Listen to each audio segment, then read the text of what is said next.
cannot make a Star Wars movie and not have Stormtroopers.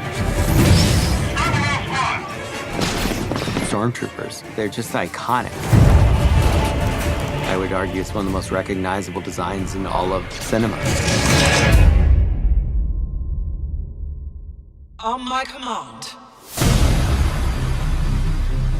They're the first bad guys you really meet in the entire saga, starting with A New Hope.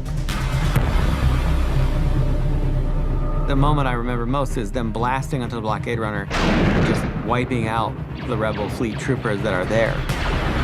They were terrifying, but also super cool, super clean.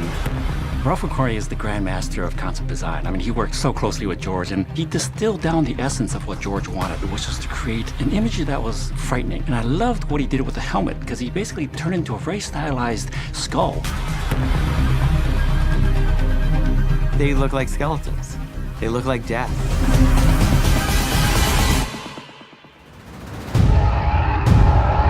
Here they come.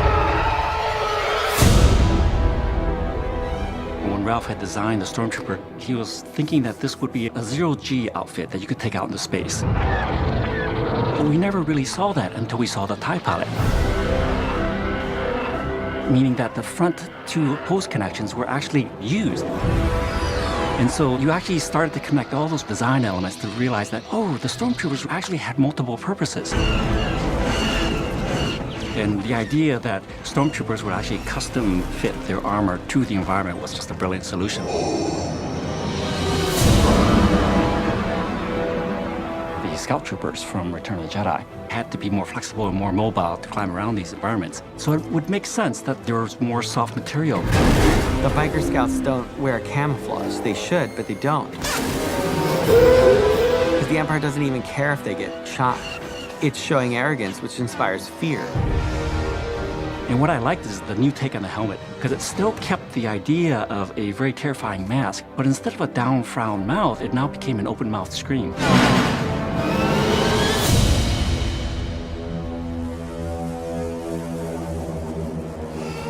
Rogue One was unique in the sense that it was going to interpret the imagery of the original trilogy.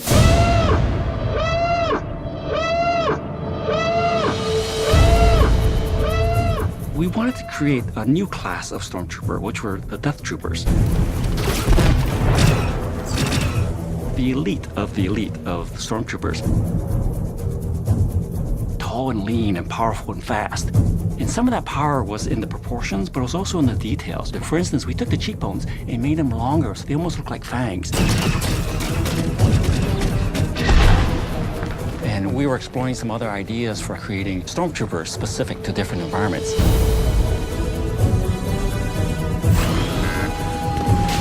When we were approaching the Shore Trooper, we thought, how about if we create a very specific Stormtrooper that fit on Scarif? Troopers! And at the end, the final design of the Shore Trooper is a blend. There's a little bit of Scout Trooper. There's a little bit of classic Stormtrooper in there.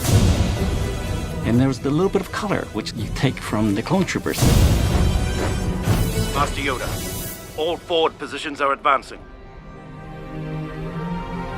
When I was working with George on designing Episode 2, George wanted to connect the Jango-Fett Mandalorian helmet with the classic Stormtrooper design.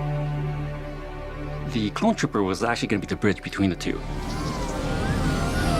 And what George and I tried to do in Clone Wars was bring a sense of individuality to these clone troopers.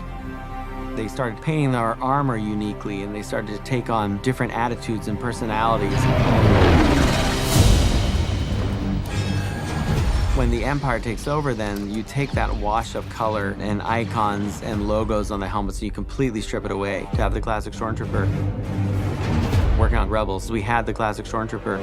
We just tweaked the armor a tiny bit to move it a little more back to Ralph McQuarrie's look. Trying to honor it and tell the story in a classic sense.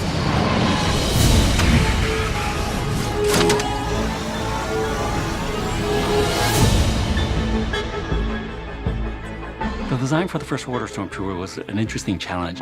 The idea was to ask, how do you take the spirit of what the Stormtrooper was and feel like there was an evolution within the timeline of the world? And if you think about it, the clone troopers were, let's say, in our timeline, 1920s and 1930s design. The classic troopers were probably 1970s. And so the First Order then perhaps could be contemporary. First Order troopers have new upgraded materials. Aesthetically, we also went a little bit more streamlined. FN 2187. Submit your blaster for inspection. Yes, Captain. Captain Phasma is one of my favorite designs. The only thing we did was just change her surface material and made it chrome. They put the helmet on me, and I looked in the mirror. I think I just giggled quite a lot. It was great that they had not feminized the armor. She can be in this position and be female. In Rise of Skywalker, we have new troopers that are completely different in design. The materials, the color, the lines, there was something about the aesthetic of it that just felt absolutely right. I cannot wait for people to see the work that everyone's done.